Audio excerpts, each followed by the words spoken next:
Hey everyone, welcome to Strange Stories, where we explore near-death experiences and supernatural stories from people who've had a glimpse of the other side. If you enjoy our content, please consider liking the video and subscribing to our channel.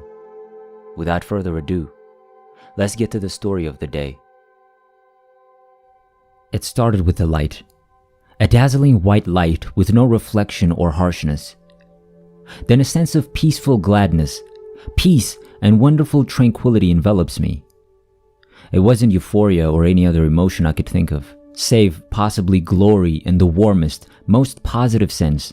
It was nothing like what I had experienced as an Air Force medical officer on May 5, 1960, at Lackland Air Force Base for flight officers, deliberately hyperventilating to see how that felt, and then, later, deliberately taking off my oxygen mask at a simulated or flight chamber low oxygen, high altitude, about 20,000 feet, and experiencing the exhilaration of mild hypoxia, as well as other symptoms which occur physically.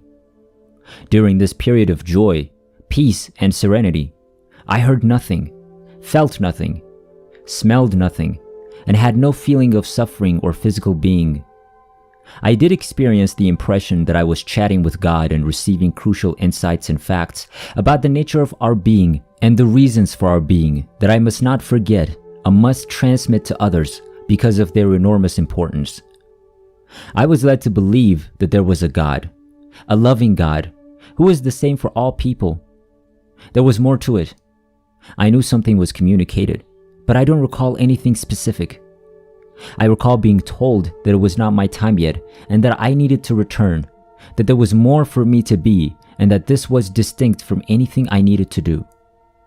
I then began hearing very loud and terrible sounds, paper ripping, in retrospect, probably sterile envelopes of gauze pads, and then voices, men and women discussing in low murmurs, and then a voice saying, "It's almost lunchtime," and another stating, "He suffered a respiratory arrest."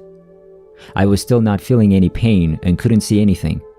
The white light had vanished. I awoke in a hospital bed with a BW Hospital neurosurgery critical care unit, with a tracheostomy in place, my arms and legs bound to a bed, IV tubes and a urine catheter in place, and hearing the sounds of a bustling critical care unit. I knew I experienced a respiratory arrest, but I had no idea why or when it happened. The last thing I remember was going into the hospital for a C2-C7 laminectomy infusion to repair damage from a skiing accident in March 1968 at Killington Mountain in Vermont, which had intermittently caused me pain, but had recently caused problems using my right arm, so I figured it was probably prudent to finally have the surgery that had long been recommended. Prior to intubation, I remembered the pre-op procedures. Much later, I was told that I had been strolling down the corridor with a nurse the day after a successful laminectomy infusion and an uneventful extubation, when I abruptly dropped to the floor, unable to breathe. Because I couldn't be intubated while unconscious, a neurosurgeon in the next room performed an emergency sarcothyroidotomy on me. My throat had enlarged significantly the day before after being extubated. I then got to the hospital records, which revealed that I experienced a respiratory arrest at 10:30 a.m. on that date, and that my PO2 had dropped to 60%, before swiftly returning to normal once I was tracheotomized. I'm not sure how long it took between my respiratory arrest and the successful placement of the tracheostomy, but I do know that regular intubation was attempted and failed. I originally told no one what had happened, because I couldn't speak with the tracheostomy tube in place. I struggled to express myself adequately at first, until a caring student nurse gave me a pad of paper and a pencil, for which I was incredibly grateful. I recall her breaking down in tears as I told her how much I appreciated her thoughtfulness. My recovery was slow, and I remained in the hospital for about 4 weeks, and then 4 weeks in a rehab hospital. While in the hospital ICU, I attempted to check myself to see if my experience, which I remembered immediately, was due to brain damage caused by hypoxia. I'm a doctor who has received professional training in neurology and psychiatry. I recall being perplexed at first, unable to recall the last 6 presidents, subtract 7 from 100, or spell the term backwards. Finally, I had the foresight to inquire about the tablets they were giving me, and understood I had the right to refuse the haloperidol and other sedatives they were administering. I could recall the previous 6 presidents, subtract 7s from 100, and spell the globe backwards, and I didn't believe I was hearing or seeing things that weren't there, but I was hesitant to share my experience until I was safely home. Even then, I was hesitant to share my experience with anyone except those I trusted and who I knew would warn me if what I was saying sounded insane or brain damaged, or if I was acting strangely. Since my white light encounter, or near-death experience, I've read reports of hundreds of reported near-death experiences and subscribed to the monthly Journal of Near-Death Studies, which strives for fairness in its editorial approach. I've read many of Elizabeth Kubler-Ross, MD's writings, as well as those of PMH Atwater, Kenneth Ring, Michael Sabin, Gary Zukav, Kimberly Clark Sharp, and others, as well as more recent research by Bruce Grayson, MD, Melvin Morse, MD, Sam Parnia, MD, and Peter Fenwick, MD, but the evidence-based medical literature. What I've learned from reading is that many people have had comparable situations to mine. Many folks appear to have gained a stronger faith in God as a result of the experience. Children appear to have a more pure experience with fewer cultural undertones. Some individuals do have experiences that connect them to a significant religious figure or deity that correlates to their previous religious upbringing. Some people who attempt suicide but fail are said to have had nightmare-like near-death experiences. Since my surgical recovery, I have restarted my work as a psychiatrist, and now include a few non-directive inquiries about any unique experiences someone may have had during an accident or a medical operation as part of my history. I've also had 2 patients spontaneously confess to me what they had previously told no one, and they produce reports for me that are variations on my own experience, but they had previously said nothing for fear of being labeled mad. Neither patient was being treated by me for a psychotic illness. Was my experience caused by ketamine, a potentially hallucinogenic drug, or was it caused by a flooding of my temporal lobe? The event's cross-cultural nature confuses rather than clarify. Some civilizations see caves, while others see light tunnels. Could that have been a result of hypoxia? My personal experience with hypoxia in the Air Force in a closely regulated setting was in no way comparable to the feelings I felt while seeing the light.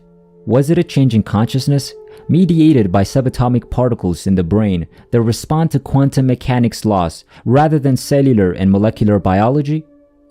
I've been reading the most recent works by Christoph Koch and other eminent neuroscientists who are attempting to localize the brain sites for consciousness, with the prefrontal cortex currently being the most likely suspect. But will this lead to a single neuron, or a set of neurons, or specific molecular neurotransmitters? Or will particle size continue to shrink and become more difficult to identify until technology improves tenfold? Could there be microtubules or fields of energy that encircle each of us and in which our spirit resides after we physically die? Even if the death is brief as in near-death experiences, just as there are currently stirring stories involving the cosmos about which credible scientists theorize. Or, to save the most perplexing question for last, was it a genuine religious experience confirming the presence of God?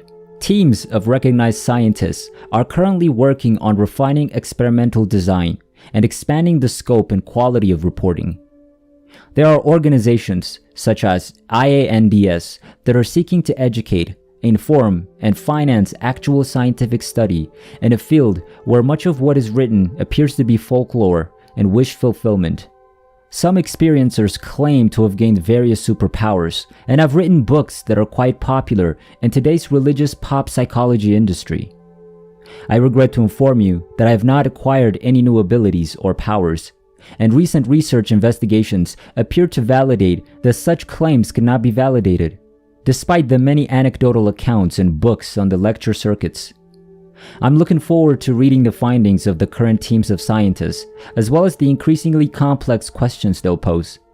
I just learned of a study conducted by experts at the University of Chicago, soon to be published in the Journal of General Internal Medicine, which discovered that the majority of US doctors believe in God and afterlife. 76% of the 1,004 doctors polled believe in God, with 59% believing in some type of afterlife.